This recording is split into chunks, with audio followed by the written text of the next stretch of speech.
who is the SVP, the Senior Vice President of Marketing at Glossier. Her name is Weiss. And for those of you who don't know, Glossier is a modern beauty brand made by editors who get what works and inspired by what women want in real life. Prior to Glossier, Ali worked at BlackRock in corporate strategy. She was the chief of staff to the head of iShares. She went to Stanford. She got an MBA from Harvard. She lives and works in New York City, where Glossier is based. She's going to talk to you for a few minutes about this customer-driven brand and marketing experience that's really unique, that they're doing, I think, better than most. And then we're going to have a bit of a conversation where we unpack that a little bit and how much in this current age of marketing she tends to cover. So please welcome to the stage Weiss.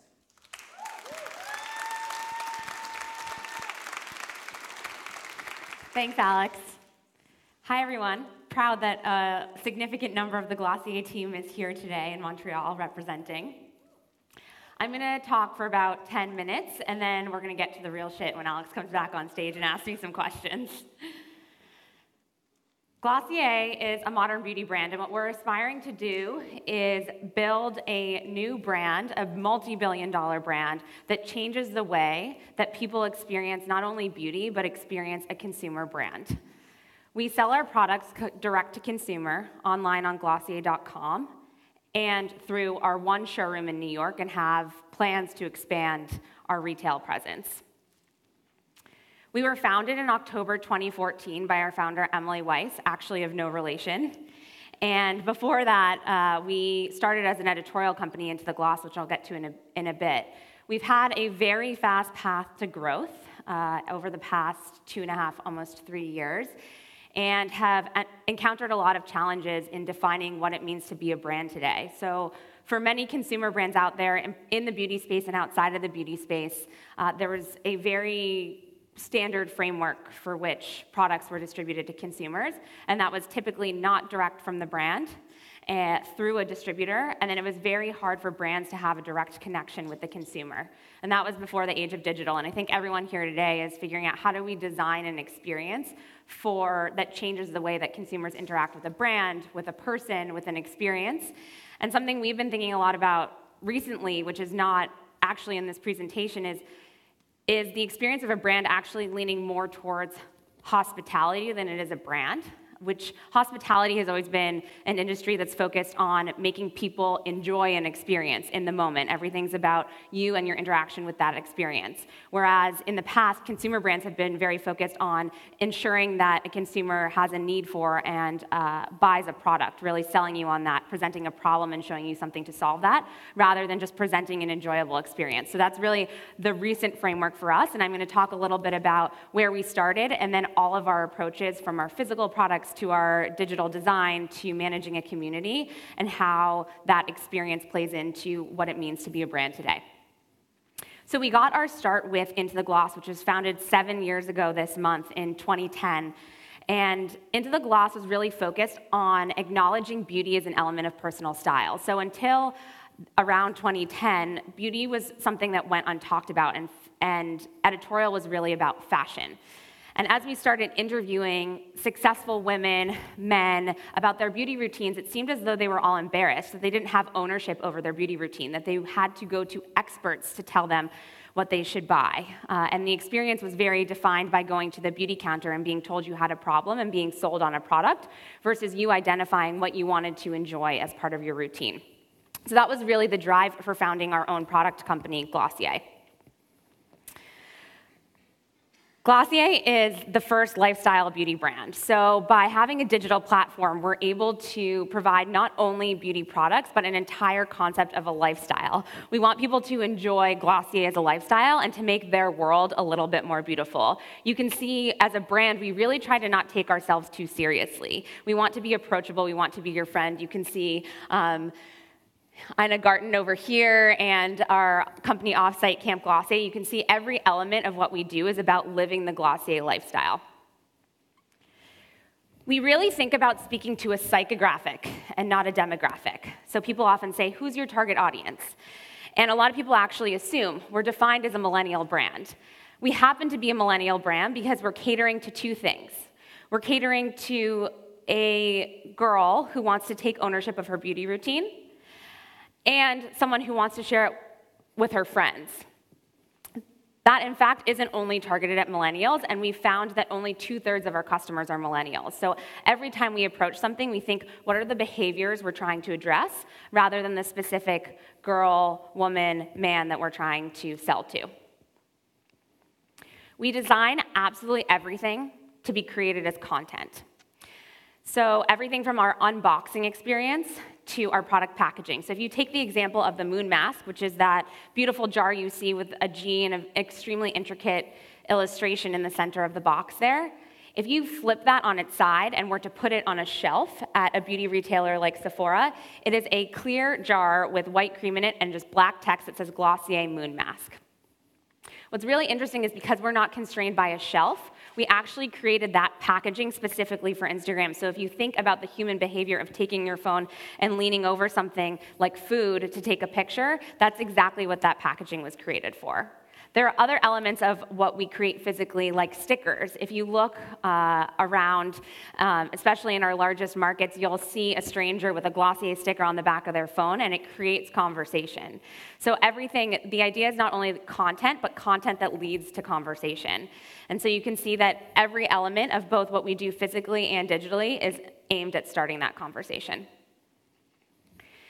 Community is at the core of everything we do, and I always say we don't actually set out to create community. Community is created by every element of what we do, which is actually involving the customer, creating these products that start conversation, and being present on platforms that enable a digital conversation. We involve our community specifically in product development. So there are two excellent examples of this. About 2 years ago, we went out on our editorial platform Into the Gloss and asked our community, what's your dream cleanser? Who would play your dream cleanser in a movie? What are your key ingredients? What do you want it to do? And we got over 1,000 responses on the blog, and then also on Instagram, thousands of responses in the comment section. We real-time were able to send those comments to our product development team and our chemist, who's based in LA, as they were formulating the product, to actually apply that input to the product. An interesting nuance here is that not every element of what we do is crowdsourced. So I think something that's really important about building a brand today is that while you are giving control to the consumer, as a brand, you also want to be able to define what it is to be in the Glossier lifestyle, what products we want. So while we take input from our customers, we also still maintain that editorial point of view on what we feel like the industry needs, the customer will most enjoy. You can also see in the middle of here, we have in real life interactions with our community. So not only in New York, but we travel around, and we're founded in the US, we just expanded to Canada, and we have plans to expand to more countries in Europe in the near term. We interact with our consumers in many different ways, but one of them is a lot of product testing. So you can see here our penthouse, which is actually just the 6th floor in our office building, which has a rickety elevator. It takes a lot of commitment to get up there. We host product testing sessions with our community, and you can see here they're all giving input and trying our products. And the greatest part of this is, one, we actually get real-life consumer input. It's not sort of in a two-way mirror testing zone. It's about more of a friendly conversation, which is exactly what we're trying to create. And the most amazing thing is we hear anecdotally from these customers that they just met their new best friend at one of these sessions, which is exactly what we're looking to create. Being digital first is really what has helped us create a unique experience that's very different from brands that started a while ago. We really stay focused on our original content strategy. So thinking about what do people actually want to read, what do people want to see, what do they want to hear, what do they want to listen to, and putting that on the platform that's most relevant to them. So while we started as a .com editorial platform, clearly social media has changed the way people consume content, and we really focus on where all of that content lives and how people can engage in it, share it, and create conversation. We also incorporated in our website and shopping experience through reviews and content that's very much influenced by the types of things we're seeing across Instagram, across other editorial sites, and across our user-generated content. We're also very keen on creating that conversation. So before the digital era, it was very hard to have a direct conversation with the consumer. And people often ask, how do you actually involve your customer? And our answer is, we just involve her. It's really about the relationship management and the friendship that you build with her on an individual level. And we have teams that are reaching out, conversing, and answering questions, having conversations with one-on-one with our customers every day. And creating that conversation with the brand enables them to have a conversation outwardly with their friends and their circle of influence. Something that's really important about conversation is we really live in the age right now of the influencer and the power of influencer marketing and how much power a certain follower count can have. And something that we've realized, especially over the past year, is that has developed and become extremely mainstream for the way that brands can have an authentic representation towards an audience. So they could choose a social media influencer with, let's say, 2.5 million followers, and they could say, please post for X number of tens of thousands or hundreds of thousands of dollars this photo of you using our product in this environment. And that's probably the least authentic that you can get. So we've redefined what it means to actually interact with influencer and redefined who the influencer is. So every single one of you in the audience has a circle of influence. It doesn't matter if it's 10 people or thousands of people. You have a circle of people that trust you and authentically enjoy observing what you do in your life. And so that's really what the industry refers to as a micro-influencer, but I would argue that the people we engage with are micro-influencers. So they're really the people with 400 followers, 500 followers, maybe 2,000 followers on Instagram. And what's so powerful about those people is that they truly are authentic, and they can create that authentic conversation. The conversation's not around, I love what you're wearing, or sponsored post, or something completely surface level. It's really an answering back and forth. And the most amazing thing we see is we get tens of thousands of comments every day across our social media platforms. And the most amazing thing we see is our community actually jumps in to moderate that conversation. So there may be someone from Montreal, for instance, and there is someone else on the feed that asks, why don't you ship to Montreal? And someone will jump in and say there are packaging regulations around the languages there, and Glossier has already said they're working on it and bringing the product there in X number of months. And what's amazing is that we've empowered our customers to have the answer.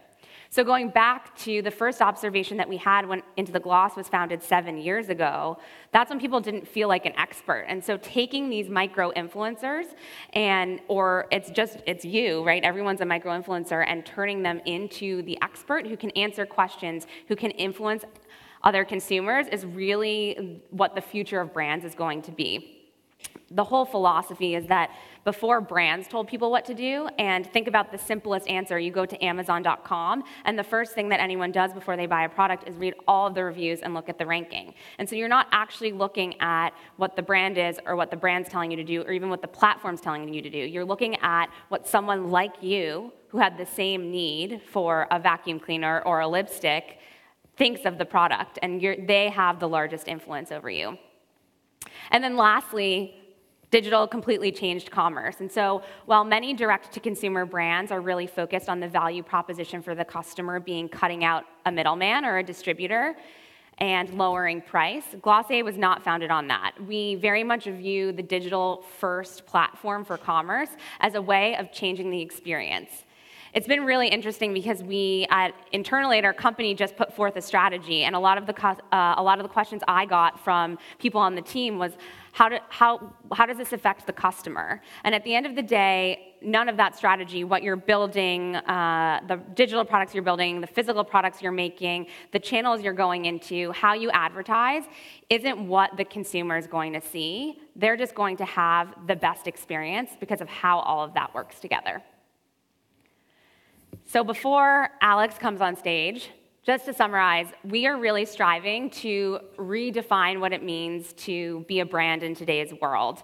That means creating conversation, it means building a community, it means taking a brand new point of view on the experience, and it was amazing. Andrew said this very well right at the end of his talk before, and it's really about giving something for the consumer to interact with, to talk about, and to feel like they can really have ownership over. So that is what we're providing in the beauty industry, and hoping that other brands can look to as you start building brands and experiences online as an example for what it will mean to be a brand today, tomorrow, and many, many decades after that. So now I'm going to welcome Alex to the stage. He's going to ask all the tough questions, and I'm also going to ask you to ask some questions, which I know he will too, to make sure we really dig in. Cool. Let's test that for 1 second. Can someone ask me something? Ask for something? Just so I can hear if it works. How old are you? Yes. You're allowed to say. I'm 39. Thank you for asking. So that test is successful. By the way, full disclosure, our companies have done a lot of work together, but I have just recently met you, and I've just kind of recently gotten to understand, how the marketing engine works. I'm kind of curious, before actually diving into some of the specifics, at a very basic level, how everyone here probably works at or works for or works or has worked at, like companies that say, yes, we're digital first, right? Everyone's digital first. But how do you convince people who are not part of the tech and digital marketing community in the company, I mean, product people, brand people, and design people who are not there, to buy into this idea that this is truly a digital first entity? A great question. I think it all relates back to what I just said. What we're not asking people to buy into is necessarily the idea of being digital first or led by digital product, but it's about the idea that we're changing the experience for the consumer and giving the best experience possible, and having them relate to a brand in a very different way and feel about a brand in a very different way. So the example that you had about creating the packaging so that it's not on a shelf, but it is on someone's Instagram feed. Is that just an easy thing for product developers to understand and lead with? Does that factor into their everyday thinking, or is it this constant reminder of like, remember, this is what this is for. This is the environment that is different maybe than what you're used to? I think it's more the latter. So it's really, what is the consumer going to want when this product launches? So our product lead times are also very long. So maybe Instagram's not going to be the primary platform when we launch our products that we're already planning for the middle to end of 2018. Who knows? But it's really about how is this going to be the most enjoyable experience for her, based on the distribution channels we have. So based on either unboxing or potentially even just seeing it in a friend's bag. So how does it create that conversation? That's really the filter. Okay. In the age of marketing right now, I want to frame maybe for people what a true digitally first or this digitally native company thinks of as marketing. You've talked to me a little bit about it, but what does that cover? As Senior VP of Marketing, what does that mean? What are the domains that marketing covers there? The list is a bit long, and it changes every day. From a very high level, it's really every interaction with the consumer that's not necessarily down to the one-to-one level. So how do we, as a brand, speak to really two audiences? One is directly to the consumer. So how do we define what our value proposition is to them, whether it's around a product, it's around the Glossier lifestyle. So that could be tangible examples of that are what goes on our social media feed, what goes into our Facebook advertising, what goes onto a billboard, what goes into a podcast ad, what goes into maybe potentially even just like a physical postcard in the box. So sort of all of those Glossier to consumer touch points.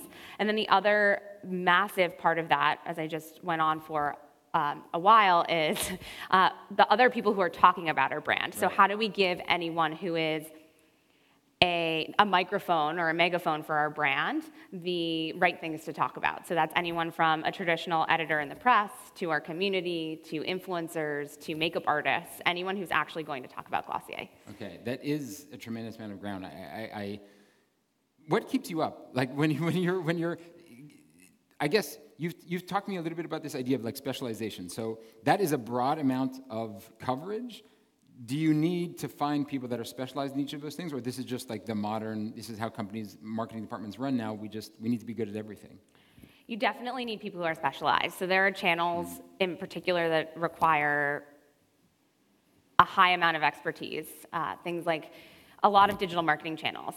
things like email, digital advertising, even understanding the broad media landscape of more tangible media like print ads or billboards or even events, really understanding how to execute those really well. That said, there are skill sets that you don't necessarily need to have an experience in that before that lend themselves well to that. So someone who's extremely analytical, for instance, I have a finance background. Someone who's extremely analytical could be an excellent digital marketer if they really dig in. I view it very much as almost playing a game, right? You're trying to lower the costs and the environment of the platforms are changing. So there definitely is an element of expertise, and as you dig into building a team, you can really think about who can lend their expertise to which area to achieve the goals. Right.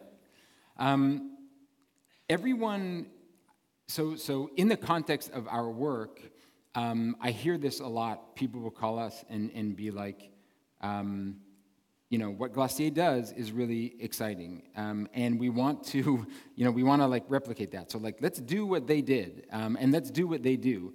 But there's this, you talked a little bit about it, but there's a secret sauce element here of like why Glossier can harness the power of, content and commerce. It sounds like an ad, and I don't mean it to me. I actually am curious, because I have to also reply to these calls, right? Right. But is it authenticity? Is it Emily as a founder? Is it into the gloss? What is it that allows Glossier to kind of like take this very, I don't know, real and successful approach to tying together the thing that everyone else is trying to do? So I think it's interesting that you say that and people call you and ask that, and I think the commerce experience is only one element of that. So that's something to remember as well, right? So if you build the most amazing commerce experience, you actually need people to come there, right? So if you have one session a day and you have the most amazing branding, website, conversion funnel ever, you're not actually going to build a viable business. So for me, it's thinking about how all of the elements of what we do interact together and really defining what the customer journey there is, and that every touch point is very true to who we are. So something I feel lucky about as a marketer is I feel lucky to have a brand that really resonates with a large amount of people, and I think that foundationally is a really, really strong place to start. So you can build. Clearly, we are digital first, and you can build the most amazing digital products ever, social experiences ever, but you need to have a strong idea of who you are and coming in, and that requires creativity. And so we have a very healthy tension between creativity and creating, capitalizing on that and marketing it. But without that foundation, we couldn't do all of it well. So I think it all does go back to identifying who Glossier is as a brand. And part of that identity is really that we should be almost viewed as your friend, not necessarily an authority or an untouchable brand. So it's interesting there, because I feel like in the, okay, actually I'm going to pause and go to a question. Awesome, thanks for raising your hand.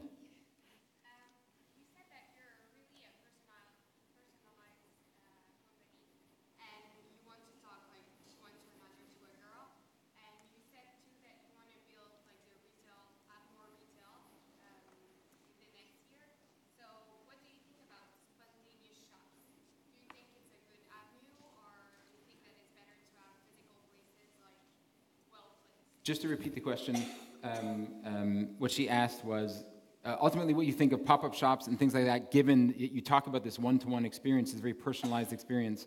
What's your take on, the retail space and pop-up shops in that context? So we love in real life experiences, and we're actually working right now on figuring out how we can provide more of them where there's demand for them. So in the beauty space in particular, people love to touch and feel products. It's one of the biggest barriers to buying beauty online. And I definitely believe in more temporary experiences. So there's two examples that we did this past April in both Portland and Los Angeles, where we went for 2 or 3 days and we popped up with a structure of sorts and had product for people to touch and feel. And we're actually analyzing the long tail effects of those right now and the uplift it had on those cities, those acquiring customers there, getting brand awareness there, and having repeat customers in those regions, and it proves to be extremely effective. So there's so many headlines these days about brick and mortar's dead, and I don't think that's true. I think there's particular experiences you can provide, and the landscape of that is changing. But there's no question to me that there's nothing more authentic than an in-real-life experience. So if you can think about how to feed that into the customer journey, absolutely. Like if I could, I would open 10 pop-ups right now in cities where we want to see big growth.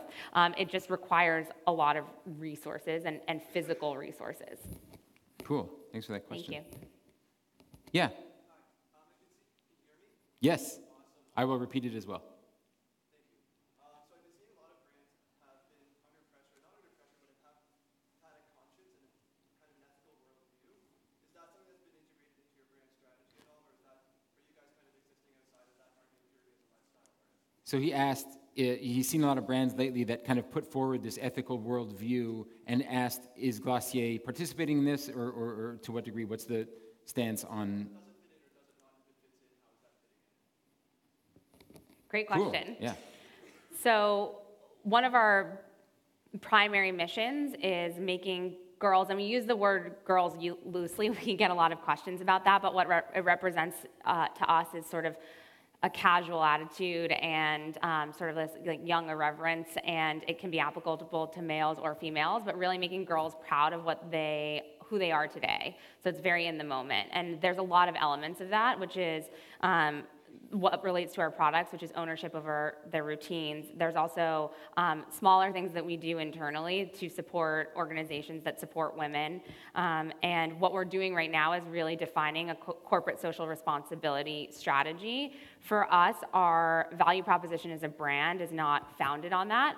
It's really founded on changing this brand experience and the experience with beauty, but it's very important to us to put something in place for that. So we're really thinking about what are those touch points through our development as a brand where we can put that forward. So if you dig a little bit deeper, we're not, like every sort of corporation feels a responsibility to, we're not just a business, but we have meaning behind and a social mission behind what we're doing. That said, it's not one of those products where X percentage always goes to a particular charitable foundation.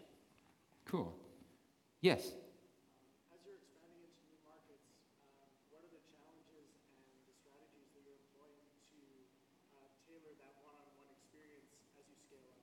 Amazing question. As you're expanding into new markets, how are you tailoring that one-on-one, that personalized experience as you grow? So our philosophy on international expansion is to enter each market humbly and with intention, very much like what we did when we were initially founded. So we are refraining as we enter new markets from flashy advertising, flashy events, anything that connotes a large brand. We really want to start building a community from the ground up. So actually, right now, a significant portion of our team is in Toronto. We're doing a physical space there for the next 7 days.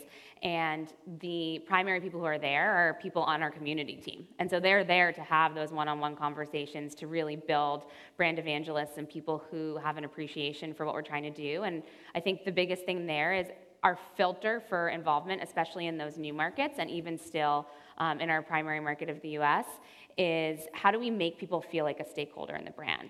How do we make them feel like they're helping us build it? So that's a filter to the one-on-one interaction you have in a physical space, how we announce when we're launching into a new market, leveraging our reps. So we have about 500 brand ambassadors right now. We're planning on growing that program by 10x over the next year to 5,000. And really leveraging them to have those conversations and create their own communities that relate to the Glossier lifestyle as well. Cool, great question. I'm kind of curious. Oh, yes, please. I feel like there's a lot of pride from Glossier's team, like the actual team that works in Glossier HQ. I was curious about what strategies you have internally to kind of promote that feeling of empowerment with your employees. Do you work for Glossier? Okay, amazing. She said she feels like there's a lot of pride, so it sounds like everyone heard a lot of pride that comes from the team. What do you do to empower them and that? We think about it a lot. So we're actually moving into a new office in January, and one of the things we have talked about is actually showing people what it's like to work for a new brand or a beauty company. If any other beauty company, I guarantee you, any other beauty company put the type of things that we do on their Instagram stories, it would not look the same. It would be cubicles and gray walls and most likely like white men in suits in New York headquarters, right? And so that it's really being sort of the contrarian there, matter of factly, and people who are just I think the pride comes from that, right? Pride in the experience that we're building and knowing that we're approaching something differently and everyone being driven towards that. We do have a team that is very focused on culture and life in the office and everything from what are our benefits to what events are we having to what does our office look like. Like all of those elements are really important, and for us, corporate life should integrate into the Glossier lifestyle. It shouldn't be like a separate business running something that's totally inauthentic or very different from what the corporate life is. Amazing question.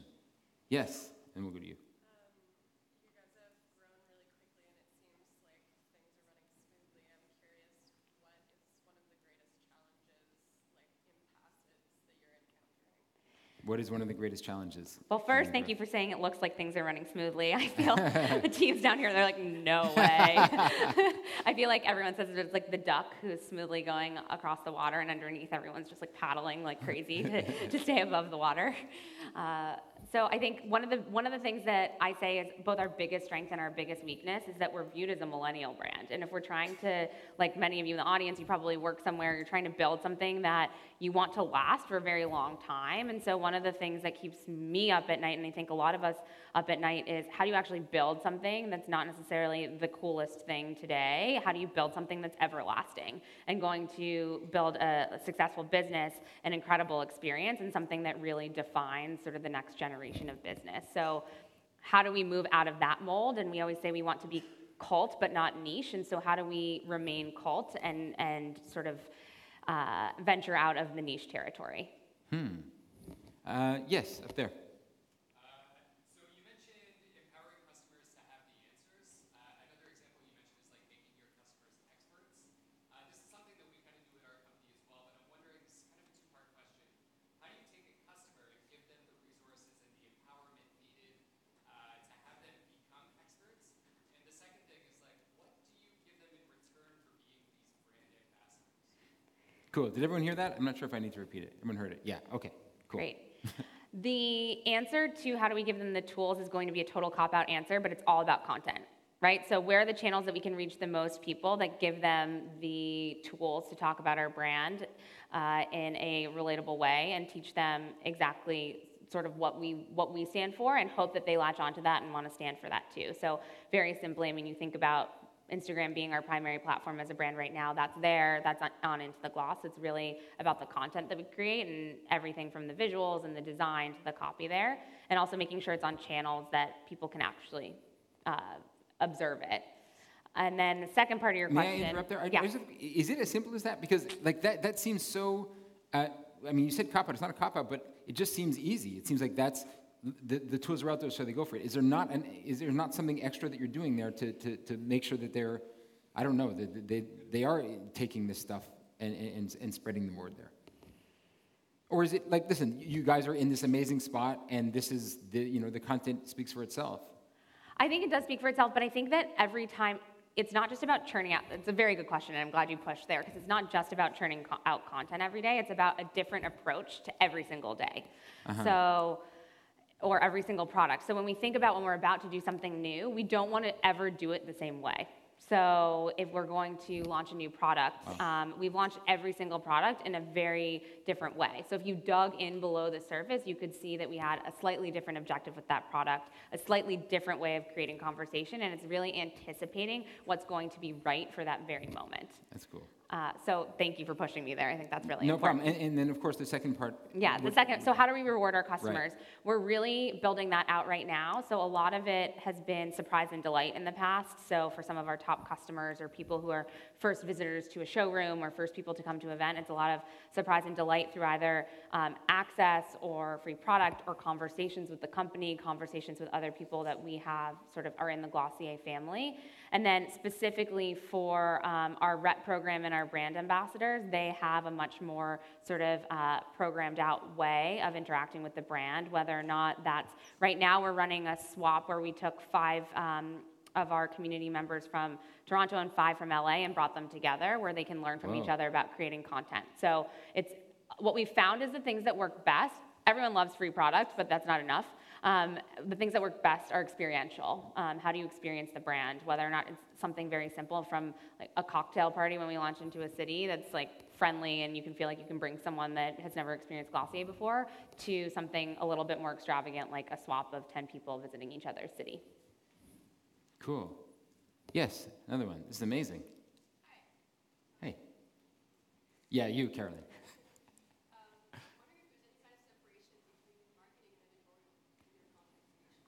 Is there any separation between marketing and editorial and all the content creation that you guys do? So the editorial team actually sits on the marketing team, which is interesting. And they are heavily, their intersection for the most part with marketing is with community. So how do we build community and continue to create conversation? We do have a philosophy on the Into the Gloss side of things. So one, everything there's no advertising, so everything there is completely authentic to our editors. But we very much embrace the concept that there are a huge number of brands in the beauty space. It's one of the most crowded industries in terms of branding. And we, in our Glossier lifestyle, you'll see even just simply when you look at the content we create that we show Glossier sitting among a lot of other beauty brands. And so the way that we continue to stay on top of that and understand the editorial mindset and the collection of what's happening in the beauty world is by having that editorial platform within marketing and understanding sort of how that landscape is evolving, how Glossier fits in, and embracing that while we might not cover every category of your routine, we're very comfortable sitting next to Tom Ford lipstick with our Cloud Paint blush. And so that philosophy sort of trickles down all the way to the way we organize ourselves and have editorial and marketing extremely integrated, and especially intersecting with community and conversation, and enabling people like Into the Glosses to be their own beauty expert. So we feel our consumers can learn a lot from Into the Gloss about creating your own routine and having a point of view on beauty. Cool, great question. Yes? How do you cope and what do you deal with brand ambassadors' comments, especially negative ones? And how do you avoid double talk? So how do you deal with brand ambassadors' comments, negative things that happen online? This is also a question I think that comes up a lot when people talk about opening up these channels, to this degree. What amount of moderation and stuff like that? How do you guys deal with that? So I think you have to embrace lots of different points of view. So as long as it's nothing that's detrimental to our community or hateful, we keep that conversation alive. Not everyone's going to have the same point of view, and I think it's important, and that's a huge element of why we've been able to maintain authenticity as a brand, is if someone didn't have the best experience with a serum that someone else had an incredible experience with, we enable that to sort of stay in the world, because that conversation is really important, and your authenticity completely goes down the toilet if you start deleting those comments or don't enable them to be there. But there definitely is a filter of it being productive versus not productive. And then in terms of actually interacting with people who have made those comments, we reach out. So if we see anything negative or people have had a bad experience with the brand, it's really important for us to better that. So even if they might not be our largest evangelist, how do we make them feel at least neutral instead of detracting from the brand? And so we have our G team editors who are our customer experience team, and a lot of their work is really going out to people and ensuring that their experience with the brand is as good as possible. And that might just be making something that's negative better, not necessarily even making someone someone who's going to shout it from the rooftops. Cool. I'm going to ask you one last question. Yes. We're now short on time. Thank This has you been for super all the good interesting. questions. Yeah, amazing. Also. That was so good for me in particular because it made it very easy. Yeah, you really got off easy. I did, but this is the kind of interest that this engenders, which I find really fascinating as well. So you talked about what keeps you up, and we kind of talked about some of the impasses and challenges, and people have gotten this kind of overview of how they can like a roadmap to thinking in the same way that could lead someone there. But what about the future? Like, aside from simple growth and things like that, are there things, what gets you most excited? What are you so excited about, looking forward to or embracing that isn't here now? I mean, for me, it's really touching as many people's lives as possible, right? And making a difference there. We're still, when I think about the scope of where we are, we're still so tiny.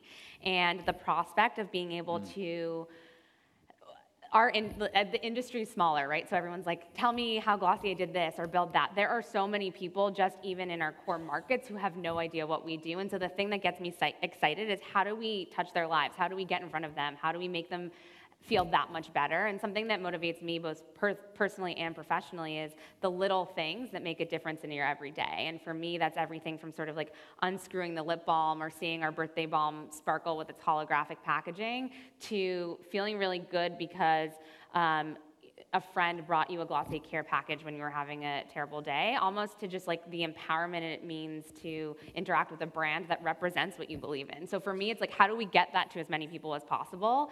And we have digital platforms to do that, which enable much further reach than just me walking up to you and handing you a product. Right. So of course I'm getting excited right now. Right. I'll finish, but that's the thing that's most exciting to me about the future. That's amazing. Cool. Yes. Thanks so much. Let's give a hand to Ali Weiss. Thank you. Thank you. And now we'll walk off.